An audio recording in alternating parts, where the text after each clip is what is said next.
ഇന്ന് നടന്ന മൂന്നാമത്തെ സ്റ്റേജ് നമ്മുടെ 10th പ്രിലിംസ് പരീക്ഷയുടെ സയൻസിൻ്റെ ക്വസ്റ്റ്യൻസുകളാണ്. അപ്പോൾ അതിൽ ഒന്നാമത്തെ ക്വസ്റ്റ്യനാണ് ഇത്, ഒരു കലോറി എത്ര ജൂളാണ്? ഒരു കലോറി എത്ര ജൂളാണ് എന്ന് ചോദിച്ചാൽ അത് 4.2 ജൂളാണ്. അപ്പോൾ അത് നമ്മളുടെ ടെക്സ്റ്റ് ബുക്കിൽ കൃത്യമായിട്ട് തന്നിട്ടുണ്ട്. ഒരു കലോറി സമം 4.2 ജൂൾ. നമുക്ക് ഒരു കലോറി എത്രയാണ്? 4.2 ജൂളാണ്. ഒരു കിലോ കലോറി എന്ന് പറഞ്ഞാൽ എത്രയാണ്? 4200 ജൂളാണ്. അപ്പോൾ നമുക്ക് ഒരു കിലോ കലോറി 1000 കലോറിയാണ്. ഒരു കിലോ കലോറി എത്രയാണ്? 1000 കലോറി. അതായത് 1000 ഗുണം ഒരു കലോറി. ഓക്കെയാണ്. ഒരു കലോറി എത്രയാണ്? അത് 4.2 ജൂളാണ്. അതായത് 1000 ഗുണം 4.2 ജൂൾ. അപ്പോൾ നമുക്ക് ചെയ്യുമ്പോൾ എത്ര കിട്ടും? 4200 ജൂൾ എന്ന് കിട്ടും കേട്ടോ. ഇത് നമ്മുടെ SCERT ടെക്സ്റ്റ് ബുക്കിൽ 9ാം ക്ലാസ്സിലെ ടെക്സ്റ്റ് ബുക്കിലാണ്, ഫിസിക്സിൻ്റെ ടെക്സ്റ്റ് ബുക്കിലാണ് ഈ ക്വസ്റ്റ്യൻ തന്നിരിക്കുന്നത്. അത് കൃത്യമായിട്ട് നമുക്കുള്ള നോട്ട്സിലും നമ്മളെന്താണ് ഷെയർ ചെയ്തതാണ്. കൃത്യമായ അതേ ക്വസ്റ്റ്യൻ എന്താണ് ആവർത്തിച്ച് വന്നിട്ടുണ്ട്. അത് രണ്ടാമത്തെ ക്വസ്റ്റ്യനാണ്, പ്രവൃത്തിയുടെ അതേ യൂണിറ്റുള്ള അളവ് ഏത്? ഓക്കെ, പ്രവൃത്തിയുടെ അതേ യൂണിറ്റുള്ള അളവ് ഏത് എന്ന് ചോദിച്ചു കഴിഞ്ഞാൽ നമ്മുടെ SCERT ടെക്സ്റ്റ് ബുക്ക് ചെയ്തിട്ട് തന്നിട്ടുണ്ട്. പ്രവൃത്തി ചെയ്യാനുള്ള കഴിവാണ് എന്ത്? ഊർജ്ജം എന്ന് തന്നിട്ടുണ്ട്. അപ്പം ക്വസ്റ്റ്യൻ ചോദിക്കുകയാണ്, ഊർജ്ജത്തിൻ്റെ അളവ് പ്രസ്താവിക്കുന്നത് ഏത് യൂണിറ്റിലാണ്? അപ്പം നമുക്ക് ഊർജ്ജം തന്നെയാണല്ലോ പ്രവൃത്തിയായി മാറുന്നത്. അതുകൊണ്ട് പ്രവൃത്തിയുടെ യൂണിറ്റ് തന്നെയാണ് ആരുടെയും യൂണിറ്റ്? ഊർജ്ജത്തിൻ്റെയും യൂണിറ്റ്. അപ്പം പ്രവൃത്തിയുടെ SI യൂണിറ്റ് നമുക്കറിയാം. പ്രവൃത്തി അഥവാ വർക്കിൻ്റെ SI യൂണിറ്റ് ചോദിച്ചാൽ ഏതാണ്? അത് ജൂളാണ്. എന്ത്? പ്രവൃത്തിയുടെ SI യൂണിറ്റ്. അപ്പം ഊർജ്ജത്തിൻ്റെ SI യൂണിറ്റ് ചോദിച്ചാലും എന്ത് തന്നെയാണ്? ജൂള് തന്നെയാണ്, ജൂള്. ഓക്കെ. ഇനി ഭക്ഷണ പദാർത്ഥങ്ങളിലെ ഊർജ്ജത്തിൻ്റെ അളവ് സൂചിപ്പിക്കുമ്പോൾ നമ്മൾ ഉപയോഗിക്കുന്നത് കിലോ കലോറി എന്ന ഒരു യൂണിറ്റ് നമ്മൾ എന്താണ് ഉപയോഗിക്കുന്നുണ്ട്. അപ്പോൾ രണ്ടാമത്തെ ചോദ്യത്തിൻ്റെ ഉത്തരവ് എന്ന് പറഞ്ഞു കഴിഞ്ഞാൽ എന്താണ്? അത് പ്രവൃത്തിയുടെ അതേ യൂണിറ്റുള്ള അളവ് ഏത് എന്ന് ചോദിച്ചാൽ ഏതാണ്? അത് ഊർജ്ജമാണ് കേട്ടോ, ഊർജ്ജം. ഇനി പവറുണ്ട്, പവറിൻ്റെ SI യൂണിറ്റ് ചോദിച്ചാൽ എന്താണ്? അത് വാട്ടാണ് കേട്ടോ, വാട്ട്. ബലമുണ്ട്, ബലത്തിൻ്റെ SI യൂണിറ്റ് ചോദിച്ചാൽ എന്താണ്? അത് ന്യൂട്ടണാണ്. സ്ഥാനാന്തരമുണ്ട്, അവൻ്റെ SI യൂണിറ്റ് ചോദിച്ചാൽ എന്താണ്? അത് മീറ്ററാണ്. എന്ത്? സ്ഥാനാന്തരത്തിൻ്റെ SI യൂണിറ്റ്. ഇനി അടുത്ത ക്വസ്റ്റ്യനാണ്, ക്യാൻസർ ചികിത്സയ്ക്ക് ഉപയോഗിക്കുന്ന ഐസോട്ടോപ്പ് ഏത്? നമ്മളെന്താണ് ഈ പറയുന്ന ഇത് മൂന്നാമത്തെ ക്വസ്റ്റ്യനും നമുക്കുള്ള നോട്ടിൽ നമ്മൾ ഇട്ടതാണ്. അപ്പോൾ ഈ ക്യാൻസർ ചികിത്സയ്ക്ക് ഉപയോഗിക്കുന്ന ഐസോട്ടോപ്പ് ഏത് എന്ന് ചോദിച്ചാൽ ഏതാണ്? അത് കൊബാൾട്ട് 60 ആണ്. നമുക്കുള്ള കെമിസ്ട്രിയുടെ ടെക്സ്റ്റ് ബുക്കിൽ, അത് 9ാം ക്ലാസ്സിലെ കെമിസ്ട്രിയുടെ ടെക്സ്റ്റ് ബുക്കിലാണ് അവർ കൃത്യമായിട്ടൊരു കോളം തന്നിട്ടുണ്ട്. അതിലെന്താണ്? ഐസോട്ടോപ്പുകളും അവയുടെ ഉപയോഗങ്ങളെന്ന് പറഞ്ഞൊരു കോളം. അതിൽ നോക്കടാ, കൊബാൾട്ട് 60 അതെന്തിനാണ്? ക്യാൻസർ ചികിത്സയ്ക്കാണ്. ഇത് കൊബാൾട്ട് 60. അയഡിൻ 131 എന്ത്? തൈറോയിഡ് ഗ്രന്ഥിയുടെ പ്രവർത്തനങ്ങളുമായി ബന്ധപ്പെട്ടാണ്. ഇത് അയഡിൻ 131. ഇനി അടുത്തതാണ് യുറേനിയം 235. അതെന്താണ്? ആണവ നിലയങ്ങളിൽ ഇന്ധനമായിട്ട് ഉപയോഗിക്കുന്നു. VFAയുടെ പരീക്ഷയ്ക്ക് ചോദ്യം പ്രതീക്ഷിച്ചോണം കേട്ടോ. ഇനി അതുപോലെ തന്നെ സോഡിയം 24 പ്രതീക്ഷിച്ചോണം. അത് വ്യാവസായിക പൈപ്പ് ലൈനുകളിൽ ചോർച്ച കണ്ടെത്താൻ വേണ്ടി എന്താണ്? സോഡിയം 24 ഉപയോഗിക്കുന്നു. അയൺ 59 ചോദിച്ചു കഴിഞ്ഞാൽ എന്താണ്? അത് അനീമിയ നിർണ്ണയിക്കലാണ്. ഓക്കെ, അപ്പം ഇതും നമ്മളെന്താണ് നമ്മുടെ നോട്ടിൽ പ്രൊവൈഡ് ചെയ്തതാണ്. അടുത്ത ക്വസ്റ്റ്യനാണ് ഇത്, അടിസ്ഥാന യൂണിറ്റുകളായ മീറ്റർ, കിലോഗ്രാം, സെക്കൻഡ് എന്നിവ ഉപയോഗിച്ച് പവറിൻ്റെ യൂണിറ്റ് എഴുതിയാൽ ശരിയായത് ഏത്? എടാ, ഈ ചോദ്യം എവിടെ നിന്ന് വന്നതെന്ന് ചോദിച്ചു കഴിഞ്ഞാൽ ഇത് നോക്കടാ, ഇത് 9ാം ക്ലാസ്സിലെ ടെക്സ്റ്റ് ബുക്കിലെ ചോദ്യമാണ്. ഇത് ഈ ക്വസ്റ്റ്യൻ. ഓക്കെയാണ്. അത് നമുക്കുള്ള ക്വസ്റ്റ്യൻ നോക്കുക, അടിസ്ഥാന യൂണിറ്റുകളായ മീറ്റർ, കിലോഗ്രാം, സെക്കൻഡ് എന്നിവ ഉപയോഗിച്ച് പവറിൻ്റെ യൂണിറ്റ് എഴുതിയാൽ ശരിയായത് ഏത്? ഇത് നമുക്കുള്ള PSC പരീക്ഷയ്ക്ക് ഇന്ന് വന്ന ക്വസ്റ്റ്യനാണ്. ഇത് SCERT ടെക്സ്റ്റ് ബുക്കിൽ കിടക്കുന്ന ക്വസ്റ്റ്യനാണ്. നമുക്ക് സെയിം ക്വസ്റ്റ്യൻ കോപ്പി പേസ്റ്റ് ചെയ്തിട്ടാണ് എന്ത് ചെയ്തേക്കുന്നത്? SCERT ക്വസ്റ്റ്യൻ ചോദിച്ചേക്കുന്നത്. ഇത് തുടർ പ്രവർത്തനങ്ങളിൽ കിടക്കുന്ന ചോദ്യമാണ്. ഇത് ഈ തന്നിരിക്കുന്ന ചോദ്യം കേട്ടോ. അപ്പോൾ ഈ ചോദ്യം ചെയ്യുന്നത് എങ്ങനെ എന്നുള്ളത് നമ്മൾ ഓൾറെഡി നമുക്കുള്ളൊരു വീഡിയോ ക്ലാസ് നമ്മൾ ചെയ്തിട്ടുണ്ടായിരുന്നു. ബലത്തിൻ്റെ SI യൂണിറ്റായ ന്യൂട്ടണിനെ അടിസ്ഥാന യൂണിറ്റുകളായ കിലോഗ്രാം, മീറ്റർ, സെക്കൻഡ് ആക്കി എഴുതുന്ന രീതി നമ്മളെന്താണ് നമുക്കുള്ള വീഡിയോ ക്ലാസ്സിൽ ചെയ്തിട്ടുണ്ടായിരുന്നു മുന്നേ. അപ്പോൾ ഇവിടെ നോക്ക്, പവർ എന്ന് പറഞ്ഞു കഴിഞ്ഞാൽ പവർ കണ്ടുപിടിക്കുന്ന ഇക്വേഷൻ പ്രവൃത്തി ഭാഗം സമയമാണ്. ഓക്കെ, എന്താണ്? പ്രവൃത്തി ഭാഗം സമയമാണ് എന്ത്? പവർ കണ്ടുപിടിക്കുന്ന ഇക്വേഷൻ. പ്രവൃത്തിയുടെ SI യൂണിറ്റ് ചോദിച്ചാൽ ഏതാണെടാ? അത് ജൂളാണ് അല്ലേ? ജൂൾ പെർ സെക്കൻഡ് ആണ്. ഓക്കെ, ആ ജൂൾ പെർ സെക്കൻഡിനെയാണ് നമ്മൾ എന്തെന്ന് വിളിക്കുന്നത്? വാട്ടെന്ന് വിളിക്കുന്നത്. അപ്പം പവറിൻ്റെ യൂണിറ്റ് അതിനെ ഞാൻ വാട്ടാണ്. ആ യൂണിറ്റിനെ സ്പ്ലിറ്റ് ചെയ്ത് എഴുതിയാൽ എന്താണ്? Joule per second. അപ്പോൾ ഈ ജൂൾ പെർ സെക്കൻഡിൽ ഓൾറെഡി നമ്മൾ പറയുന്ന മീറ്റർ, കിലോഗ്രാം, സെക്കൻഡ്, ഇതിൽ ആരുണ്ട്? സെക്കൻഡ് ഉണ്ട്. അവനെ നമുക്കിനി എന്ത് ചെയ്യേണ്ട? ചേഞ്ച് ചെയ്യേണ്ട. ഇനി നമുക്ക് ആരെയാണ് മാറ്റേണ്ടത്? ജൂളിനെ മാറ്റണം. ജൂൾ ആരുടെ എസ് യൂണിറ്റ് ആണ്? പ്രവൃത്തിയുടെ എസ് യൂണിറ്റ് അല്ലേ? പ്രവൃത്തി എന്ന് പറഞ്ഞാൽ ഫോഴ്സ് ഗുണം ഡിസ്പ്ലേസ്മെൻ്റ് ആണ്, ബലം ഗുണം സ്ഥാനാന്തരം. ബലത്തിൻ്റെ എസ് യൂണിറ്റ് ന്യൂട്ടൺ ആണ്, സ്ഥാനാന്തരത്തിൻ്റെ എസ് യൂണിറ്റ് എന്താണ്? മീറ്റർ ആണ്. ഓക്കെ, അപ്പോൾ ഇവിടെ ഓൾറെഡി നമ്മൾ നോക്കുന്ന സമയത്ത് എന്താണ്, ആ ന്യൂട്ടൺ മീറ്ററിനെയാണ് നമ്മൾ പിന്നീട് എന്താണെന്ന് വിളിക്കുന്നത്? ജൂൾ എന്ന് വിളിക്കുന്നത്. അപ്പോൾ ന്യൂട്ടൺ മീറ്ററിൽ എന്താണ്? അടിസ്ഥാന യൂണിറ്റ് ആണ്. ഇനി ന്യൂട്ടണും ചേഞ്ച് ചെയ്യണം. ആ ന്യൂട്ടണെ എന്താണ്? അടിസ്ഥാന അളവുകളാക്കി എഴുതുന്ന രീതിയാണ് നമുക്കുള്ള വീഡിയോയിൽ നമ്മൾ ഓൾറെഡി ചെയ്തിട്ടത്. അപ്പോൾ F=ma ആണ്. മാസ് എന്താണ്? മാസിൻ്റെ എസ് യൂണിറ്റ് കിലോഗ്രാം, ആക്സലറേഷൻ മീറ്റർ/സെക്കൻഡ്². അപ്പോൾ ഞാൻ ഈ ന്യൂട്ടണിന് പകരം കിലോഗ്രാം മീറ്റർ/സെക്കൻഡ്², അതായത് പെർ/സെക്കൻഡ്² ഇൻറ്റു മീറ്റർ. അപ്പോൾ ഇത് ബൈ 1, ഇത് ബൈ 1 അല്ലേ? അപ്പോൾ ന്യൂമറേറ്റർ എല്ലാം കൂടി ചെയ്താൽ കിലോഗ്രാം മീറ്റർ². ഇനി ഡിനോമിനേറ്റർ എല്ലാം കൂടി ചെയ്ത് കഴിയുമ്പോൾ സെക്കൻഡ്². അപ്പോൾ കിലോഗ്രാം മീറ്റർ²/സെക്കൻഡ്² എന്ന് പറഞ്ഞാൽ ആരുടെ? പ്രവൃത്തിയുടെ യൂണിറ്റിനെ അടിസ്ഥാന അളവുകളുടെ യൂണിറ്റുകളാക്കി എഴുതി. അപ്പം ജൂളിന് പകരം നമുക്ക് എന്തെന്ന് കിട്ടിയടാ? കിലോഗ്രാം മീറ്റർ²/സെക്കൻഡ്² ഹോൾ ഡിവൈഡഡ് ബൈ സെക്കൻഡ്. അപ്പോൾ ഈ പറയുന്ന ആര്? സെക്കൻഡ് അങ്ങ് മുകളിൽ പോവുകയാണ്. അപ്പോൾ സെക്കൻഡ് മുകളിൽ പോയി കഴിഞ്ഞാൽ കിലോഗ്രാം മീറ്റർ²/സെക്കൻഡ്³. ഇങ്ങനെ എന്ത് ചെയ്യും? നമുക്ക് ഉത്തരം കിട്ടും. അപ്പോൾ ആൻസർ എന്താണ്? ഓപ്ഷൻ എ ആണ് ഉത്തരം വരുന്നത്. ഓക്കെ ആണ്. ഇനി ധാതുക്കളെയും അയിരുകളെയും സംബന്ധിച്ച് താഴെ തന്നിരിക്കുന്ന പ്രസ്താവന ശരിയായത് ഏത്? ഇത് നമുക്കുള്ള SCERT ടെക്സ്റ്റ് ബുക്ക് തന്നിട്ടുണ്ട്. അപ്പോൾ നമ്മളത് വായിച്ച് നോക്കിയിട്ട് അർത്ഥം, അതായത് സംഭവം എന്താണെന്ന് മനസ്സിലാക്കി ആൻസർ എഴുതേണ്ടതാണ്. ഇത് നമുക്കുള്ള നോട്ടിൽ നമ്മൾ പ്രൊവൈഡ് ചെയ്തതാണ്. നോക്ക്, എല്ലാ ധാതുക്കളും അയിരുകളാണ്, എന്നാൽ എല്ലാ അയിരുകളും എന്തല്ല? ധാതുക്കളല്ല. അടുത്ത, എല്ലാ അയിരുകളും ധാതുക്കളാണ്, എന്നാൽ എല്ലാ ധാതുക്കളും എന്താണ്? അയിരുകളല്ല.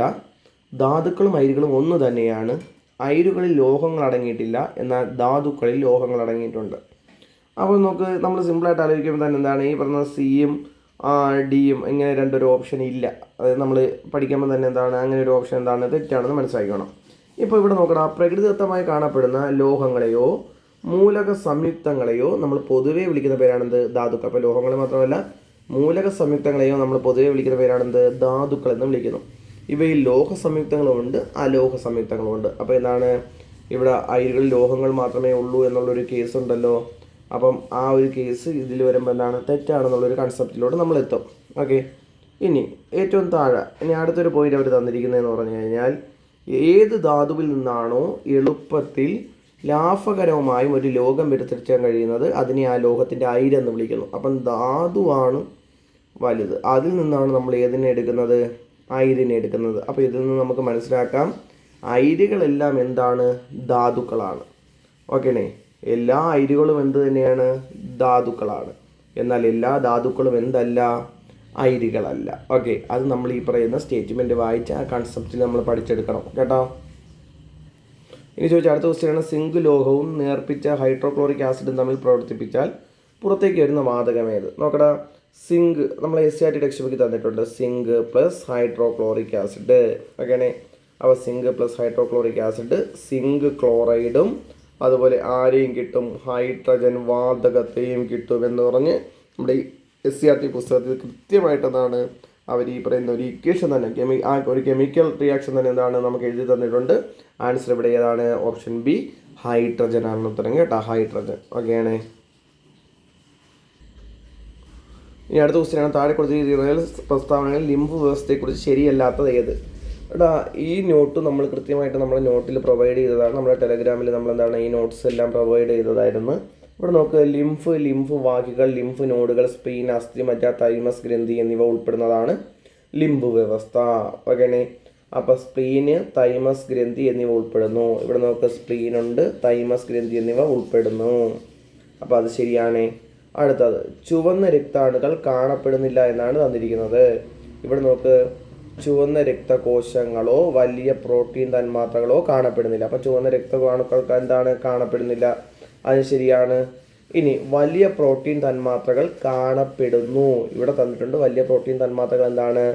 കാണപ്പെടുന്നില്ല. ഓക്കെയാണ്. അപ്പോൾ ഇത് തെറ്റാണ്. ഇനി രോഗപ്രതിരോധത്തിൽ മുഖ്യ പങ്ക് വഹിക്കുന്നു. അതും ശരിയല്ലേ? അപ്പം നമുക്കുള്ളത് ഓപ്ഷൻ സി ആണെന്ത് ഇവിടെ ആൻസർ ആയിട്ട് വരുന്നത്. ഇത് നമുക്കുള്ള SCERT ടെക്സ്റ്റ് ബുക്കിൽ കൃത്യമായിട്ട് തന്നിട്ടുണ്ട്. നമ്മൾ നമ്മുടെ നോട്ടിൽ എന്താണ് കൃത്യമായിട്ട് പ്രൊവൈഡ് ചെയ്തത് തന്നെയാണ് ഇത് ഈ നോട്ടും കേട്ടോ. ഇനി അടുത്ത ക്വസ്റ്റ്യനാണ് DNA-യിലുള്ളതും RNA-യിൽ ഇല്ലാത്തതുമായ നൈട്രജൻ ബേസ് ചെയ്തതെന്നാണ് ക്വസ്റ്റ്യൻ. നമുക്കുള്ള നോട്ടിൽ നമ്മൾ DNA മാത്രമേ പ്രൊവൈഡ് ചെയ്തിട്ടുള്ളായിരുന്നു, RNA നമ്മൾ എന്താണ് ഇട്ടിട്ടില്ലായിരുന്നു കേട്ടോ. ഇവിടെ നോക്കടാ, DNA-യിലുണ്ട് പക്ഷേ RNA-യിൽ ഇല്ല, അതാണ് കണ്ടുപിടിക്കേണ്ടത്. അപ്പോൾ DNA-യിൽ ഉള്ളത് ആരൊക്കെയെന്ന് വെച്ചാൽ ആരൊക്കെ? DNA-യിലുള്ളത് അഡിനിനുണ്ട്, അതുപോലെ തൈമിനുണ്ട്, ഗ്വാനിനുണ്ട്, സൈറ്റോസിനുണ്ട്. ഓക്കെ, ഇനി അതുപോലെ തന്നെ ആര് നമ്മൾ RNA നോക്കുമ്പോൾ അവിടെ അഡിനിനുണ്ട്. ഓക്കെ, ഇവിടെ അഡിനിനുണ്ട്. ഗോനിനുണ്ടോ? അവിടെ ഗോനിനുണ്ട്, ഇവിടെയും ഗോനിനുണ്ട്. അടുത്ത സൈറ്റോസിനുണ്ടോ? സൈറ്റോസിൻ അവിടെയുണ്ട്, ഇവിടെയുണ്ട്. ഇനി DNA-യിലുണ്ട് ആര്? തൈമിൻ, പക്ഷേ RNA-യിൽ അവനില്ല. അപ്പോൾ നോക്ക് ഇവിടെ ആൻസർ ഏത് വരും? ഉത്തരം തൈമിനാണ് ഇവിടുത്തെ ആൻസർ ആയിട്ട് വരുന്നത് കേട്ടോ. ആൻസർ ഏതാണ്? തൈമിനാണ് വരുന്നത്. ഇത് നമുക്കുള്ള 10ാം ക്ലാസ്സിലെ ടെക്സ്റ്റ് ബുക്ക് എന്നാണ് എൻ്റെ ഒരു ഓർമ്മ. 10ാം ക്ലാസ്സിലെ ടെക്സ്റ്റ് ബുക്കിൽ എന്താണ് ഇത് കൃത്യമായിട്ട് എഴുതി വെച്ചിട്ടുണ്ട് കേട്ടോ. ഇത് ഓൾറെഡി നമ്മൾ എന്താണ് കഴിഞ്ഞ പരീക്ഷകളിൽ ചോദിച്ച ക്വസ്റ്റ്യനാണ്. അത് കൃത്യമായിട്ട് ഇപ്രാവശ്യം ചോദിച്ചിട്ടുണ്ട്. ശുദ്ധജലത്തിന് പരമാവധി സാന്ദ്രത ലഭിക്കുന്നത് ഏത് ഊഷ്മാവിലാണ്? ഊഷ്മാവിലെന്ന് വെച്ചാൽ എത്രയാണ്? അത് 4 ഡിഗ്രി സെൽഷ്യസ് ആണ്. ഇതിൽ 100 ഡിഗ്രി സെൽഷ്യസ് എന്തെന്ന് വെച്ചാൽ എന്താണ്? ജലത്തിൻ്റെ തിളനിലയാണെന്ത്? 100 ഡിഗ്രി സെൽഷ്യസ്. അല്ലെങ്കിൽ ജലത്തിൻ്റെ ബാഷ്പന താപനില ചോദിച്ചാൽ എത്രയാണ്? അത് 100 ഡിഗ്രി സെൽഷ്യസ് ആണ്. ഓക്കെയാണേ. അതുപോലെ തന്നെ എന്താണ് ജലത്തിൻ്റെ ഖരാങ്കം ചോദിച്ചാൽ എത്രയാണ്? അത് 0 ഡിഗ്രി സെൽഷ്യസ് ആണ് കേട്ടോ. അതുപോലെ തന്നെ ഐസിൻ്റെ ദ്രവണാങ്കം ചോദിച്ചാലും എത്രയാണ്? ഐസിൻ്റെ ദ്രവണാങ്കം ചോദിച്ചാലും അതും 0 ഡിഗ്രി സെൽഷ്യസ് തന്നെയാണ് എന്ത്? ഐസിൻ്റെ ദ്രവണാങ്കം വരുന്നത്. ഇത് നമ്മൾ ഓൾറെഡി മുന്നേ ഉള്ള ക്ലാസ്സുകൾ ചെയ്തിട്ടിട്ടുണ്ട്. അപ്പം ആ വീഡിയോ ക്ലാസ്സൊക്കെ ഒന്ന് കയറി കണ്ടാൽ മതിയേ. അപ്പോൾ എന്ന് ചോദിച്ചാൽ മറ്റൊരു ക്വസ്റ്റ്യാണ്, ഒരാറ്റത്തിന് 3ാമത്തെ ഓർബിറ്റിൽ ഉൾക്കൊള്ളാവുന്ന പരമാവധി ഇലക്ട്രോണുകളുടെ എണ്ണം എത്ര? ഇത് ഓൾറെഡി നമ്മൾ തന്നെ വീഡിയോ ക്ലാസ്സിൽ എന്താണ് ചെയ്തിട്ടതാണ്. എന്താണ് നമ്മൾ ഷെല്ലിനെയാണ് എന്ത് ഓർബിറ്റ് എന്ന് വിളിക്കുന്നത് എന്ന് നമ്മുടെ വീഡിയോ ക്ലാസ്സിൽ നമ്മൾ ഓൾറെഡി ചെയ്തിട്ടുണ്ടായിരുന്നു. ഓക്കെ, അപ്പോൾ നമുക്ക് ഇവിടെ ഓരോ ഓർബിറ്റിലും ഉൾക്കൊള്ളാവുന്ന പരമാവധി ഇലക്ട്രോണുകളുടെ എണ്ണം ചോദിച്ചാൽ എന്താണ്? അത് 2n² എന്ന് പറയുന്ന ഇക്വേഷനാണ്. അപ്പം 3ാമത്തെ ഓർബിറ്റിലാകുമ്പോൾ എന്നിന് പകരം എന്ത് കൊടുക്കണം? 3 കൊടുക്കണം. ഓക്കെ, 3ൻ്റെ സ്ക്വയർ. അപ്പോൾ 2 × 3ൻ്റെ സ്ക്വയർ എത്ര? 9. ആൻസർ എത്രയാണ്? 18. അത് കൃത്യമായിട്ട് നമ്മുടെ എന്താണ് പഴയ വീഡിയോ ക്ലാസ്സിൽ കൃത്യമായിട്ട് ചെയ്തിട്ടിട്ടുണ്ട്. അതും നമുക്കുള്ള ക്ലാസ്സിൽ നിന്ന് തന്നെ ചോദിച്ച ചോദ്യമാണ് വന്നത്. ഓക്കെ, അടുത്ത ക്വസ്റ്റ്യനാണ്, ഒരു വസ്തുവിൻ്റെ സ്വാഭാവിക ആവൃത്തിയെ സ്വാധീനിക്കാത്ത ഘടകമേത്? അപ്പം നമുക്കുള്ള നോട്ട്സിൽ നമ്മൾ പ്രൊവൈഡ് ചെയ്തിട്ടുണ്ടായിരുന്നു, കൃത്യമായിട്ട് പ്രൊവൈഡ് ചെയ്തിട്ടുണ്ടായിരുന്നു എന്താണ് ഈ പറഞ്ഞൊരു ക്വസ്റ്റ്യൻ. അപ്പം ഒരു വസ്തുവിൻ്റെ സ്വാഭാവിക ആവൃത്തി തന്നെ വസ്തുവിനെ സ്വതന്ത്രമായി കമ്പനം ചെയ്യാൻ അനുവദിച്ചാൽ അത് അതിൻ്റേതായ ഒരു തനതായ ആവൃത്തിയിലായിരിക്കും കമ്പനം ചെയ്യുന്നത്. ഇതാണെന്ത്? ആ വസ്തുവിൻ്റെ സ്വാഭാവിക ആവൃത്തി. ഒരു വസ്തുവിൻ്റെ സ്വാഭാവിക ആവൃത്തിയെ സ്വാധീനിക്കുന്ന ഘടകങ്ങൾ ചോദിച്ചാൽ വസ്തുവിൻ്റെ നീളമുണ്ട്. ഓക്കെയാണ്, വസ്തുവിൻ്റെ നീളം. വസ്തുവിൻ്റെ വലിപ്പം. ഓക്കെയാണ്, വസ്തുവിൻ്റെ വലിപ്പം. അടുത്ത വസ്തുവിൻ്റെ ഇലാസ്തികത. വസ്തുവിൻ്റെ നിറം എന്തിനെ സ്വാധീനിക്കുന്നില്ല? അതിൻ്റെ സ്വാഭാവിക ആവൃത്തിയെ സ്വാധീനിക്കുന്നില്ല. ഇതും നമ്മളെന്താണ് നമ്മുടെ നോട്ടിൽ പ്രൊവൈഡ് ചെയ്ത ചോദ്യമാണ്. കൃത്യമായിട്ട് എന്താണ് അത് അതുപോലെ തന്നെ ചോദിച്ചിട്ടുണ്ടായിരുന്നേ. ഈ ക്വസ്റ്റ്യൻ, അതായത് പ്രകാശം ഒരു പ്രതലത്തിൽ പതിക്കുമ്പോൾ പതന കോണും പ്രതിപതന കോണും തുല്യമാകുന്നത് എപ്പോൾ എന്നാണ് ക്വസ്റ്റ്യൻ ചോദിച്ചേക്കുന്നത്. ഈ ക്വസ്റ്റ്യൻ എന്ന് പറഞ്ഞു കഴിഞ്ഞാൽ ഇതിൻ്റെ ആൻസറായിട്ട് നമുക്ക് വരാം. ചിലപ്പോൾ എന്തോന്നാണ് 2 ആൻസറായിട്ട് വരാൻ കേട്ടോ. കാരണം ഇത് നമ്മൾ ഓൾറെഡി എന്താണ് പ്രകാശം ഒരു പ്രതലത്തിൽ പതിക്കുമ്പോൾ ആ പ്രതലം എന്താണ് മിനുസമുള്ളതാണ് എങ്കിൽ, ഓക്കെയാണ്, മിനുസമുള്ളതാണ് എങ്കിൽ എന്താണ് പതനരശ്മി വന്ന് പതിക്കുന്നു. നമ്മളെന്താണ് ആ പോയിന്റിൽ നിന്ന് ഒരു നോർമൽ വരയ്ക്കുന്നു. ഇവിടെ എന്താണ് ആംഗിൾ ഓഫ് ഇൻസിഡൻറ്റ്. അപ്പോൾ ഇവിടെ ആംഗിൾ ഓഫ് റിഫ്ലക്ഷൻ ഇല്ലേ? 6. അപ്പോൾ എന്താണ് ആംഗിൾ I = ആംഗിൾ 6. അപ്പം പ്രകാശം വന്ന് പതിക്കുന്നത് എന്താണ് ഒരു മിനുസമുള്ള പ്രതലത്തിലാണ് എങ്കിൽ അവിടുത്തെ പതന കോണും പ്രതിപതന കോണും എല്ലായ്പ്പോഴും തുല്യമാണ്. എന്നാൽ ഒരു ക്രമരഹിതമായ പ്രതലത്തിലാണ് വന്ന് പതിക്കുന്നത് എങ്കിൽ അവിടെ ഉണ്ടാകുന്ന പ്രതിപതനം ഒരു ക്രമരഹിത പ്രതിപതനമാണ് ഉണ്ടാകുന്നത് കേട്ടോ. അവിടെ എന്ത് പതന കോണും പ്രതിപതന കോണും എന്താണ് ഒരിക്കലും തുല്യമാകുന്നില്ല. ഓക്കെയാണേ. അപ്പം ഇത് നമുക്ക് എങ്ങനെ ആൻസർ അവർ തരുമെന്ന് കൃത്യമായിട്ട് പറയത്തില്ല. പ്രകാശം ഒരു പ്രതലത്തിൽ വന്ന് പതിക്കുമ്പോൾ പതന കോണും പ്രതിപതന കോണും എന്താണ് പ്രതലം മിനുസമുള്ളതാണ് എങ്കിൽ എന്താണ് എപ്പോഴും തുല്യമാണ് കേട്ടോ. പക്ഷേ എന്താണ് പ്രതലം എങ്ങനത്തെ പ്രതലമെന്ന് പറയുന്നില്ല. അപ്പം പ്രത്യേക സാഹചര്യങ്ങളിൽ തുല്യമാകുന്നു എന്ന് വേണമെങ്കിലും എന്താണ് നമുക്ക് പറയാം. അല്ലെങ്കിൽ എന്താണ് ഇവിടെ ചിലപ്പോൾ എന്താണ് തുല്യമാണ് എന്നതല്ല, പ്രത്യേക സാഹചര്യങ്ങൾ. ആ പ്രത്യേക സാഹചര്യം എന്ന് പറഞ്ഞാൽ എന്താണ് പ്രതലം മിനുസമാകുന്ന സാഹചര്യങ്ങളിൽ എന്താണ് ഇത് തുല്യമാകും. ഓക്കെയാണേ. അപ്പം ഇതിൽ നമുക്ക് ഏതാണ് ആൻസറായിട്ട് ചോദിക്കുന്നത് പറയത്തില്ല. ഞാൻ ഇതിൻ്റെ ഒരു കൺസെപ്റ്റിൽ എന്താണ് ഇത് അവർ ആ പ്രതലം എന്ന് പറയുന്ന സമയത്ത് മിനുസമുള്ള പ്രതലമായിരിക്കും എന്നാണ് വിചാരിക്കുന്നത്. അപ്പം ആ സമയത്ത് പതന കോണും പ്രതിപതന കോണും എന്താണ് എല്ലായ്പ്പോഴും തുല്യമാണ് എന്നതാണ് എന്ത് ആൻസറായിട്ട് ജസ്റ്റ് ഒന്ന് എഴുതുന്നത് കേട്ടോ. പക്ഷേ ആ ക്വസ്റ്റ്യൻ ഒന്ന് ക്ലിയർ ആവണം എന്നാണ് എൻ്റെ ഒരു കൺസെപ്റ്റ്.